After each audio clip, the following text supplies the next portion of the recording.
향한 나의 생각을 내가 아나니 평안이요 재앙이 아니니라. 너에게 미래와 희망을 주는 것이니라.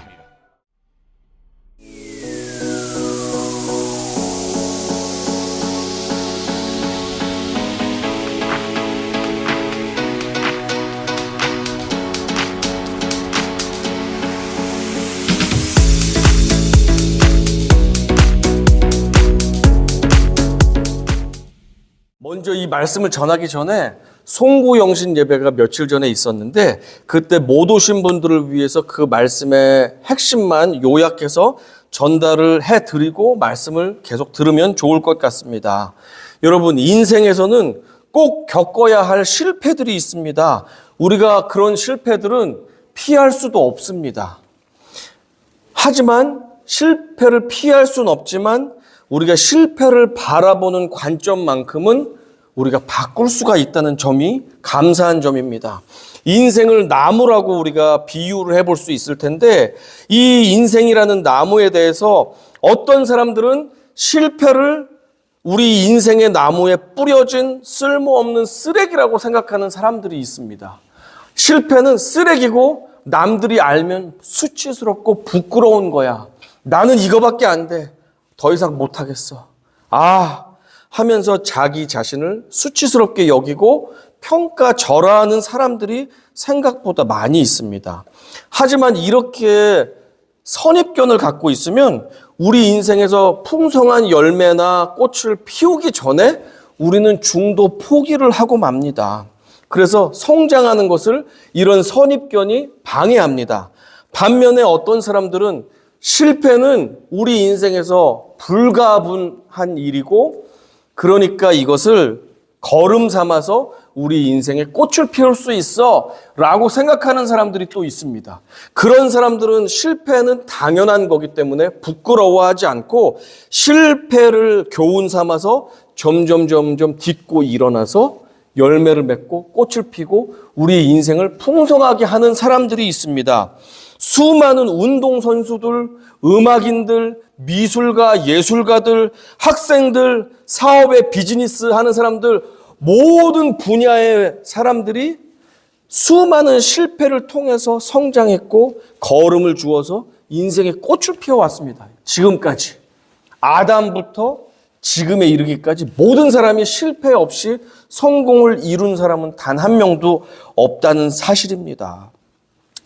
로마서 5장 3절에서 4절에서 그래서 이렇게 말씀했습니다. 다만 이뿐 아니라 우리가 환난 중에도 즐거워하나니 이는 환난은 인내를, 인내는 연단을, 연단은 소망을 이루는 줄 알미로다라고 말했습니다. 바라고 원하기는 2026년 이제 새해가 시작되는데 우리에게 좋은 일도 있을 것입니다. 그러나 원치 않는 일, 귀찮고 짜증나는 일, 해결해야 될 문제들도 분명히 우리 가운데 찾아올 것입니다. 그죠? 그것 때문에 몸이 아플 일도 있을 것이고 골치가 아픈 일도 있을 것이고 내가 이 일을 해결하느라고 물질도 많이 쓰고 스트레스도 많이 받을 일들도 생길 수 있습니다. 하지만 그럼에도 불구하고 그 모든 실패들이 우리의 삶의 밑거름이 되어서 꽃을 피고 열매를 맺게 해주신다는 사실을 우리가 기억하면서 실패를 이제는 싫어하고 몹쓸 것이라고 우리가 외면하는 것이 아니라 이 실패를 통해서 내 인생에 영양분이 될 것이구나 생각하며 인내하고 인내해서 우리 삶에 열매를 맺고 꽃을 피울 수 있는 우리 모든 성도님이 되시기를 축복합니다 라고 송구영신 때 설교 드렸어요. 그죠? 똑같죠? 제가 이렇게 요약을 해서 말씀을 드렸습니다.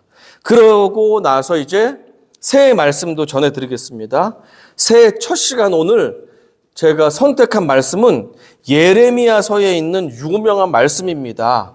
예레미야서를 들으려면 그 시대 배경을 좀 알아야지 이해가 쉽습니다. 그래서 시대 배경을 좀 설명드리면서 말씀을 이어가도록 하겠습니다. 이스라엘은 한 나라였는데 다윗, 솔로몬까지 한 나라였고 그 이후로 나라가 두 조각으로 쪼개지게 되었습니다. 남쪽은 남유다라고 불렀고 북쪽은 북이스라엘이라고 불렀습니다. 이 두 나라가 분열된 것은 마치 한국이 조선이 일제강점기 이후에 남한과 북조선으로 나라가 나뉘었죠. 완전히. 그것과 똑같습니다. 남한과 북한처럼 남유다와 북이스라엘로 이스라엘이 쪼개지게 되었고 이 쪼개진 다음에 북이스라엘은 계속해서 우상숭배를 그냥 쉬지 않고 벌였어요. 그래서 북이스라엘은 하나님의 진노의 심판을 먼저 받게 되었습니다. 그래서 어떻게 심판을 받게 되었냐면 아수르라는 강한 나라가 있어서 이 아수르가 침공을 해서 멸망시켰습니다. 그것을 보면서도 남유다도 타락하고 우상숭배를 많이 했는데 중간중간에 회개하는 왕들이 있어서 이 나라가 유지가 됐었습니다. 그런데 이 북이스라엘이 망할 때는 남유다도 이제는 소망이 없을 정도로 우상숭배, 하나님 버리고 이제 힘이 센 이집트 의지하면서 그렇게 나라를 유지하던 상황이었습니다.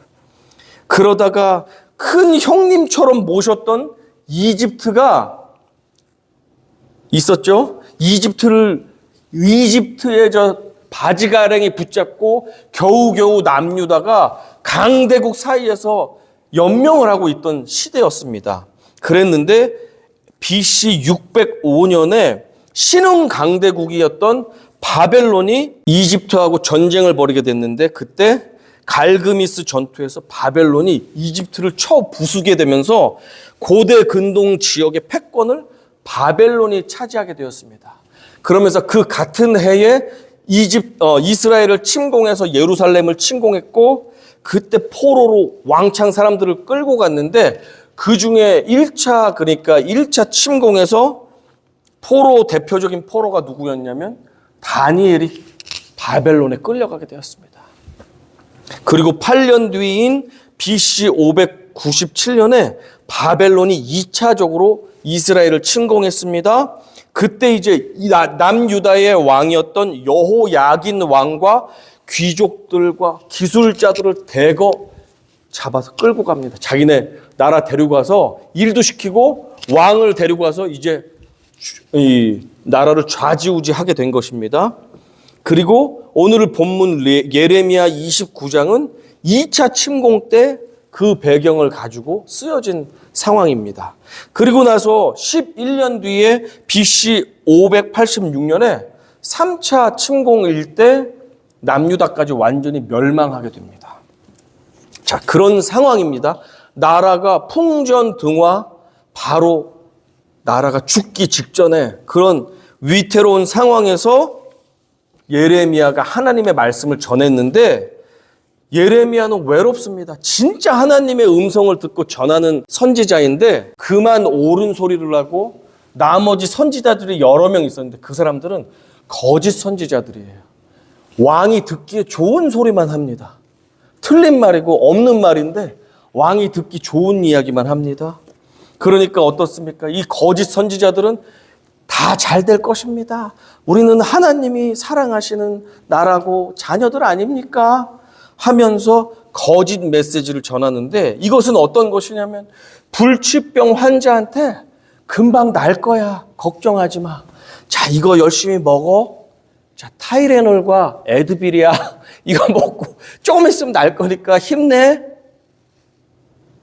맞아요, 틀려요. 불치병 환자한테 진통제 쥐어주면서 요거 잘 먹으면 금방 난다. 조금만 기다려. 거짓말이죠. 그런 시대가 예레미야 선지자가 활동하던 시대입니다. 그러니까 왕은 또 간사해서 누구 이야기를 듣습니까? 듣기 싫은 예레미야 선지자의 옳은 하나님 말씀을 듣기를 거부합니다. 예레미야 선지자는 이 이스라엘이 불순종하고 우상숭배에서 고난받고 있습니다. 회개해야 됩니다. 그리고 이 고통은 70년간 지속될 겁니다. 라고 했더니 70년을 사는 사람이 없잖아요. 그 당시는 수명도 짧았으니까. 뭐? 70년 동안 이 고통이 있다고?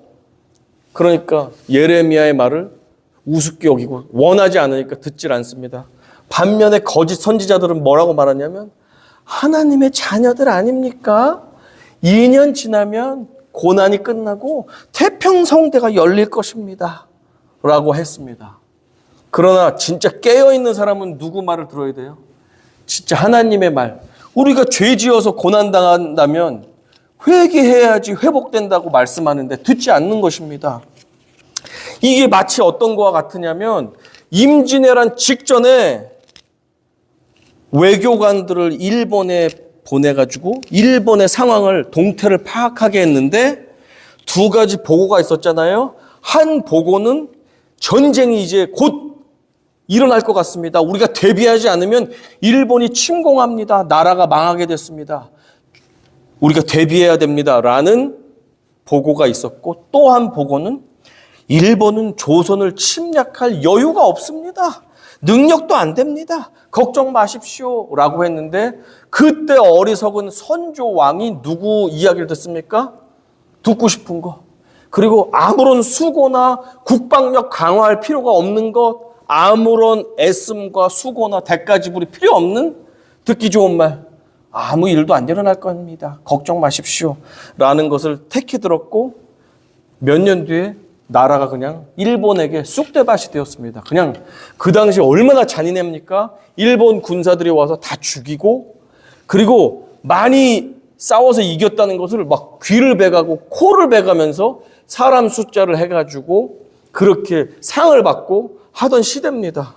그렇게 어리석은 왕의 잘못된 판단이 국민과 나라를 다 망쳐버린 것이 임진왜란 때인데 예레미야 시대 때도 마찬가지입니다. 하나님이 경고라는데 그냥 듣지 않고 계속 죄짓고 계속 자기 마음대로 행하며 살았던 그 시대의 예레미야 선지자는 옳은 말을 전했고 사람들에게 외면을 당하던 시대였습니다. 여러분, 듣기 좋은 말은 누구나 할 수 있습니다. 그러나 정말로 하나님이 우리에게 말씀하시는 그 말씀이라면 듣기 싫어도 우리가 아멘하고 듣고 듣기 싫어도 아멘하고 순종할 수 있는 2026년도가 되기를 간절히 축복합니다. 누구나 좋은 말, 듣기 좋은 말, 다 잘 될 거야, 희망의 메시지 할 수 있지만 때때로는 우리에게 매서운 말, 책찍질의 말도 필요하잖아요. 그 말까지도 들을 수 있는 주님의 자녀들 될 수 있기를 바랍니다. 그런데 감사한 소식이 하나 있었습니다. 그것은 무엇이냐면 하나님께서 예레미야 시대 때부터 또 오늘날까지도 당신의 자녀들을 향한 그 한결같은 마음은 당신의 자녀들에게 재앙을 주려는 마음이 아니라 소망과 평안을 주겠다는 것은 하나님 아버지의 한결같은 마음이라는 사실입니다. 오늘의 본문 같이 읽어보겠습니다. 여호와의 말씀이니라 너희를 향한 나의 생각을 내가 아나니 평안이요 재앙이 아니니라 너희에게 미래와 희망을 주는 것이니라 라고 예레미야 선지자가 여러 가지 책망의 말을 하면서도 그러나 하나님의 본심은 우리를 혼내고 때리고 재앙 주고 고통 주시는 것이 목적이 아니라 우리에게 평안을 주고 우리에게 미래를 주고 희망을 주기 위해서 이 고난도 허락하신 것이에요. 그러니까 우리가 깨닫고 뉘우치고 돌이켜야지만 평안과 미래와 희망이 있습니다. 여러분, 우리 기도합시다. 회개하고 돌이킵시다. 라고 말씀하고 있습니다. 그러니까 감사한 것은 하나님께서 고난과 어려움을 우리에게 주시는 목적은 그렇게 해서 재앙당해서 망하고 멸망하라는 것이 아니라 그래서 우리가 실패와 연단을 통해서 성숙해지고 지혜로워지고 강해지고 그래서 하나님의 영광을 위해서 살아가는 것, 그것을 위해서 하나님은 우리에게 고난과 연단과 환난도 허락하신다는 사실입니다. 이것 때문에 우리가 소망이 있습니다. 2026년도에도 좋은 일도 많고 성과도 내겠지만 눈물 나는 일도 있을 수 있고 슬픈 일도 있을 수 있고 정말 어쩔 수 없는 문제들도 있잖아요. 그런데 그것의 목적이 우리를 망하게, 우리를 주저앉게 하는 것이 아니라 우리에게 평안과 소망과 미래의 희망을 준다는 그 목적 가운데 하나님께서 허락하신다는 사실에 우리가 감사를 고백할 수밖에 없습니다. 일본 넷플릭스의 드라마 인기 순위 1위를 차지한 드라마가 있었는데 그 드라마의 이름은 I Love You라는 드라마입니다. 이거 아이가 눈 아이입니다. I Love You라는 드라마가 있었습니다. 이 드라마의 주제는 한국인 유학생 그리고 일본인 여사장님 사이에 러브 스토리가 생긴다는 것입니다. 남자 주인공 태호를 맡았던 배우는 한국 배우 최종엽이라는 배우입니다. 이 최종엽이 얼마나 애교 많은 한국 유학생 역할을 잘했는지 이 드라마를 보고 일본 여성들이 이렇게 생각했다는 거예요. 어머, 한국 남자들은 어찌나 잘생기고 성격이 저렇게 좋고 그리고 애정 표현을 저렇게 잘하는지 몰라. 한국 남자 최고야 막 하면서 이 사람들이 아주 그냥 큰 오해를 갖게 됐습니다. 실제로 여러분 한국 남자들이 그렇게 잘생기고 성격 좋고 애교가 많습니까? 네. 제가 볼 때는 그런 사람들도 있는데 대체적으로는 별로 안 그런 것 같은데 일본 여자들이 그래서 막, 와, 한국 남자 최고야 막 그렇게 됐대요. 이 드라마 때문에. 이 스토리를 간단히 말씀드리면 이 여자 주인공은 유리라는 이름의 주인공인데 이 여자는 상대방의 눈을 보면 그 사람이 무슨 생각을 하는지를 알 수 있는 능력을 얻게 되었어요. 그래서 그런 능력이 있다 보니까 비즈니스 이제 초콜릿 회사를 하거든요. 비즈니스 할 때는 이 바이어나 다른 사람들의 필요나 속마음을 아니까 그거에 맞춰줘가지고 딱 제공을 해주니까 이 사업이 잘 되는 거예요. 그래서 좋은데 이 아가씨가 미혼인데 누군가 연애를 하려고 그러면 이 남자의 음흉한 속마음이 딱 캐치가 되니까 진지한 연애를 못하는 거예요. 이 놈들이 흑심을 품고 자기한테 접근하는 게 막 들리니까 누구를 사귈 수가 없게 된 상황이었습니다. 그러는 가운데 이 태호라는 한국 유학생하고 음식 배달을 하다가 부딪혔는데 눈이 마주치게 됐습니다. 눈이 마주치면 이 여주인공은 그 사람의 마음속 이 생각을 알게 되잖아요. 그런데 눈이 마주쳤는데 이 태호는 순수한 마음을 갖고 있는 거예요. 그러다가 우연히 또 이 한국 음식점에 음식 배달을 하고 있어가지고 이 유리가 한국 음식을 열심히 시켜 먹습니다. 그러면서 기회가 닿으니까 계속 만나게 되고 하다 보니까 정이 들게 되었고 그러면서 사랑에 빠졌다. 그리고 한국 남자는 다른 남자와 다르게 너무나도 순수하고 너무나도 로맨틱 가이더라 라는 내용으로 이 드라마가 진행되었습니다. 자, 이 드라마의 여주인공이 상대방의 눈을 보면 그 사람의 속마음을 꿰뚫어 알 수 있다고 했잖아요. 그런데 우리 그리스도인들은 그런 능력은 없지만 그러나 또 다른 차원에서 비슷한 능력이 있습니다. 그것은 무엇이냐면 우리에게는 장차 일어나게 될 일들이 그 일들의 운명이 어떤지를 우리는 알고 있습니다.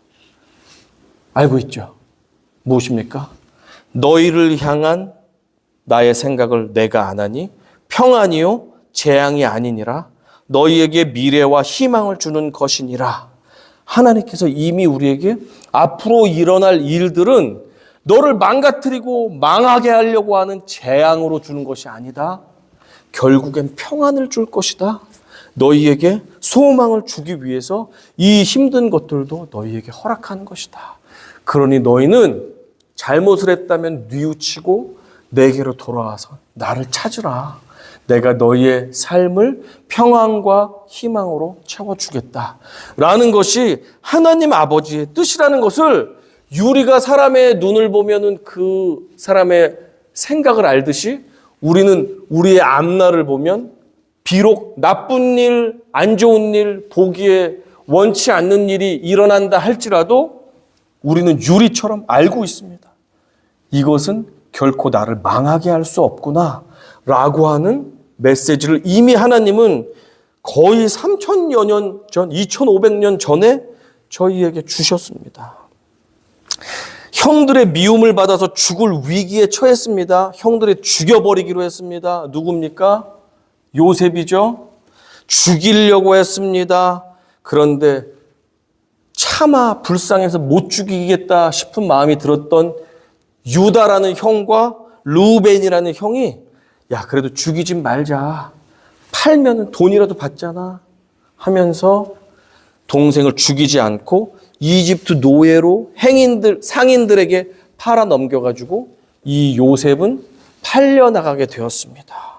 주인 보디발 집에서 열심히 노예로서 일을 하니까 인정도 받고 보디발이 모든 걸 맡길 정도로 신뢰를 받았습니다. 그런데 어느 날 이 요셉이 잘생기기도 하고 너무나도 성실하기도 하고 외국 청년이 열심히 일을 하니까 보디발의 아내가 외로움을 느꼈는지 자꾸 요셉을 유혹합니다. 잠깐 일로 와서 나 여기가 쑤신데 좀 주물러 줄래? 하다가 막 잡으려고 그러고 여기 다리가 좀 아픈데 막 유혹을 합니다. 그럴 때마다 요셉이 하나님을 두려워하기 때문에 이러지 마십시오 하면서 외면하면서 거절했습니다. 하도 그 거절이 여러 번 되니까 주인 아줌마가 화가 났습니다. 저놈 안 되겠어. 여보, 저놈이 날 겁탈하려고 했어요. 감옥에 넣었습니다. 그냥 아버지 사랑받은 것밖에 없는데 형들에게 미움받아서 죽을 뻔하다가 노예가 되었고 노예에서도 열심히 한 것밖에 없는데 자기는 감옥에 간 그 신세 얼마나 비참합니까? 최선을 다해서 자기는 산다고 살았는데 이 인생이 그대로 내 열심을 바쳐주지 못하고 인생이 나를 슬프게 할 때 감옥 안에서 얼마나 요셉이 서글펐겠습니까? 늘 슬펐고 늘 하루가 지옥같이 않았을까요?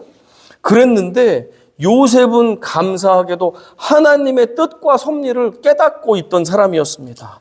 그래서 그에게는 내가 비록 아무도 알아주지 못하는 감옥에 있지만 하나님께서는 나의 인생을 빛나게 하실 거야 라는 소망이 있었습니다.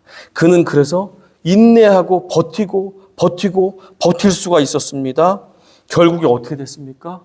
결국에는 하나님께서 그를 정말 노예이고 죄수이고 이방인에 불과한데 하나님께서 역사를 하니까 하나님께서 요셉의 손을 들어주셨고 이집트의 총리가 되는 말도 안 되는 놀라운 일이 일어나게 되었습니다.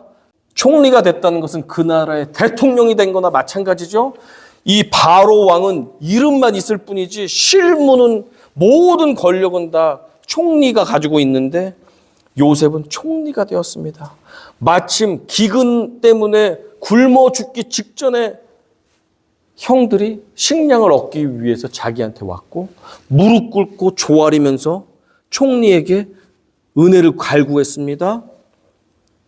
이때 힘이 있는 요셉은 이런 나쁜 놈들 너는 형도 아니야 하면서 자 죽여버려라 해도 될 수 있는 권력과 힘이 있었지만 요셉은 하나님의 섭리를 알았기 때문에 형들을 용서해 줍니다. 하나님이 뜻이 있어서 형들에게 미운 마음을 갖게 했고 나를 이곳까지 보내주셨습니다. 그리고 나를 가족들을 살리기 위해 이 자리까지 주셨습니다. 라고 하면서 온 가족 70여 명 되는 가족을 다 초청 이민을 해가지고 이집트에서 살게 해 주었습니다. 이 일들이 일어나게 되었습니다. 삶이 그들을 속일지라도 절대로 속아 넘어가지 마십시오. 인생에서 누군가 나를 배척하고 대적하고 정말 원치 않는 문제들이 연속으로 일어날 수 있습니다. 2026년도에도. 그러나 여러분 그것에 속아 넘어가지 마시고 삶이 여러분을 속일지라도 속아 넘어가지 마십시오. 그것은 우리에게 결국엔 평안을 주고 우리 삶을 풍성하게 만드는 열매를 꽃피우기 위한 그런 도구에 불과하다는 사실입니다. 제가 시 한 편을 여러분에게 소개해 드릴 건데 러시아 문학의 아버지인 푸시킨의 시입니다. 삶이 그대를 속일지라도 슬퍼하거나 노여워하지 말라. 우울한 날을 견디면 기쁨의 날이 오리니 마음은 미래에 살고 현재는 언제나 슬픈 법. 모든 것은 순간에 지나가고 지나가는 것은 훗날 소중해지리라 라고 하는 유명한 시가 있습니다. 이 푸시킨은 러시아 제국의 외무부 소속 공무원이었습니다. 그는 시 쓰기를 좋아해서 이 세상의 사회 현상이나 시대 정신을 시로서 표현을 했는데 그 당시에 러시아 제국이 굉장히 엄격한 제국이었습니다. 그래서 푸시킨의 시를 다 검토를 해보니까 마음에 들지가 않습니다. 그래서 그를 공무원에서 해고시키고 2년 동안 외딴 곳으로 유배를 보냅니다. 그러나 낙심된 푸시킨이 자신의 심정을 또 인생을 시로서 표현을 했는데 그 시가 바로 삶이 그대를 속일지라도 라고 하는 아주 유명한 시, 우리가 몇 번 접해본 이 시가 되겠습니다. 그는 자신의 심정 그리고 인생을 이렇게 표현했습니다. 결국엔 현실은 슬프지만 돌아보면 그것이 추억이 되고 돌아보면 그것이 별것 아니다. 우리의 앞날은 소중한 날들이 이어질 것이다 라고 하는 시를 남겼습니다. 그 고난의 시간, 유배지에서의 시간 가운데 그는 아마도 하나님께서 예레미야를 통해서 선포한 그 말씀을 알았던 것 같습니다. 삶이 그대를 속일지라도 절대로 속아 넘어가지 않는 우리 모두가 되기를 소망합니다. 1950년 12월 언제입니까? 한국 전쟁 때입니다.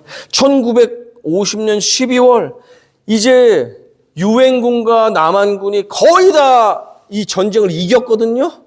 거의 북한 끝에까지 올라갔는데 누가 와르르 내려왔습니까? 중공군 30만 명의 중공군이 와르르 하면서 한반도로 쏟아졌습니다.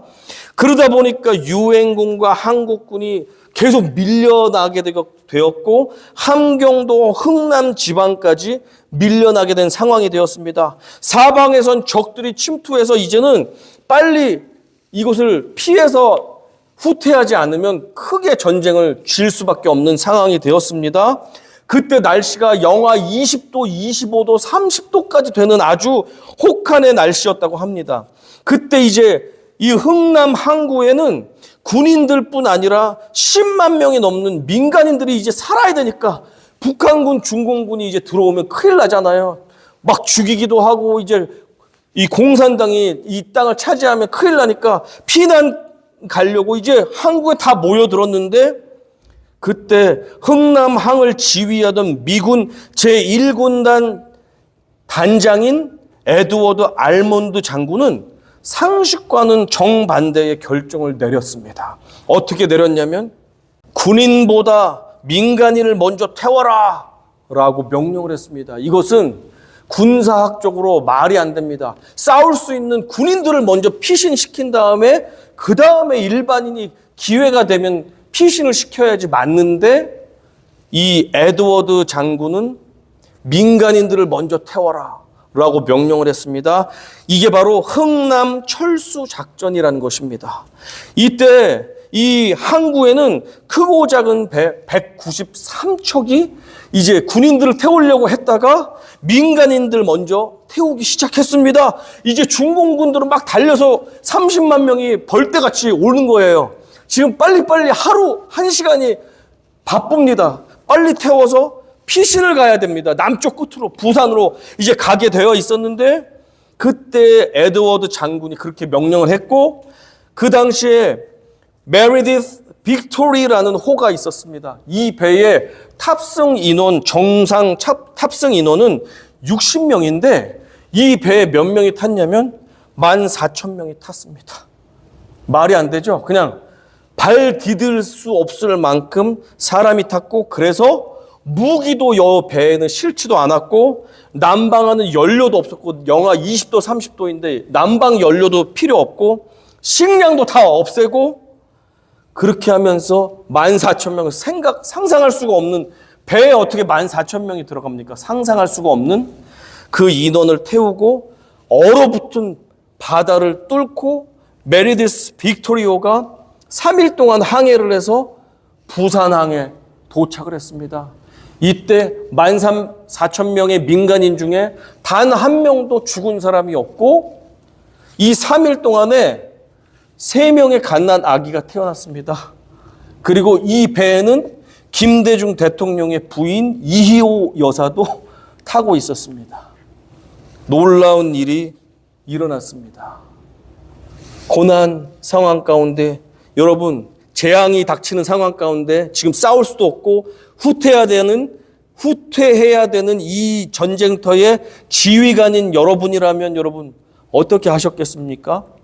빨리 군인들과 무기를 태우고 출발하자! 그래야지 다음 전쟁을 대비할 수 있다라고 하겠죠? 그러나 이 에드워드 장군은 이 환란과 긴급한 상황 너머에 계신 하나님의 섭리까지도 볼 수 있었습니다. 그래서 민간인 먼저 태우시오. 안 됩니다. 지금 적들이 저기 앞에까지 왔습니다. 내 말대로 하시오. 하면서 10만 명이 넘는 민간인들을 193척의 배에 모두 태우고 군인들을 다 태우고 모두가 안전하게 대피를 하고 그 다음 전쟁을 이어나갈 수가 있었습니다. 여러분, 삶이 그대를 속일지라도 속아 넘어가지 마십시오. 얼마나 고난과 연단과 어려움들이 있다 할지라도 그 본 목적은 우리의 평안과 우리의 소망과 미래를 주시기 위한 것임을 여러분 기억하십시오. 아멘? 어떤 고난 때문에 우리가 쓰러지고 죽어서 여기까지 못 온 분이 없잖아요. 70몇 년 사시면서, 60몇 년 사시면서, 30몇 년 사시면서, 50년 사시면서 그런 적이 없잖아요. 그러니 이 고난의 원래 존재의 목적인 우리의 평안과 또 하나님께 영광을 위한 것임을 기억하고 끝까지 인내하며 승리하시는 새해가 되기를 간절히 소망합니다. 메리디스 빅토리 호, 이 배는 지금도 기네스북에 올라와 있는데 단일 배 한 척으로 가장 많은 인원을 구출한 배로서 지금까지도 이 기록이 깨지지 않고 있다고 합니다. 이 기록이 어떻게 깨지겠어요? 이 난리가 나도 한국 사람이니까 14,000명이 저 좁은 데 탔지 다른 민족은 절반도 아마 못할 거예요. 정말 하나님의 역사가 이렇게 어떠한 환란 가운데서도 하나님의 역사는 놀랍다는 사실을 기억하시기 바랍니다. 우리가 알거니와 하나님을 사랑하는 자 곧 그의 뜻대로 부르심을 입은 자들에게는 모든 것이 합력하여 선을 이루느니라. And we know that in all things God works for the good of those who love him, who have been called according to his purpose. 하나님을 사랑하십니까? 여러분, do you love God? Are you truly, do you love God? Yes. 진심으로 우리가 하나님을 사랑한다면 기뻐하십시오. 우리의 모든 실패와 좌절과 문제들과 부끄러운 우리의 시간들까지도 다 모아서 합력해서 결국엔 선이라는 꽃을 피우시는 하나님이라는 사실. 누구에게? 하나님을 정말로 사랑하는 그 자들에게 해주신다고 주님은 약속하셨습니다. 그러니까 기쁜 일, 행복한 일이 있으면 마음껏 주님께 감사하고 찬양하십시오.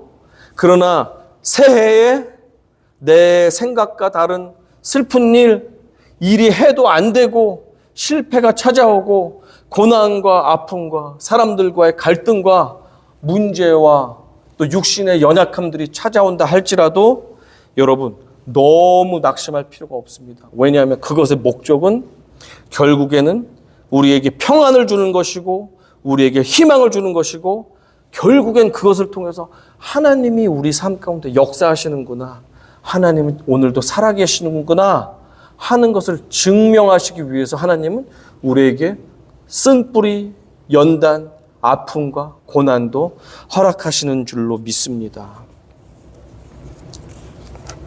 새해 어떤 날들이 여러분을 속인다 할지라도 속아 넘어가지 마십시오. 그 모든 것을 통해서 하나님은 우리를 빚으셔서 찬란한 꽃을 피우게 하시는 하나님이십니다. 우리에게 재앙이 아닌 평안과 소망과 미래를 주실 것을 확실히 이 시간 믿고 이 새해를 출발하시기를 소망합니다. 삶이 그대를 속인다 할지라도 왜 이런 재앙이 나에게 왔지 하면서 속인다 할지라도 그것이 진짜 재앙이 아님을 속아 넘어가지 마십시오. 그리스도 예수 안에 있는 우리에게는 어떤 것도 재앙이 될 수 없습니다.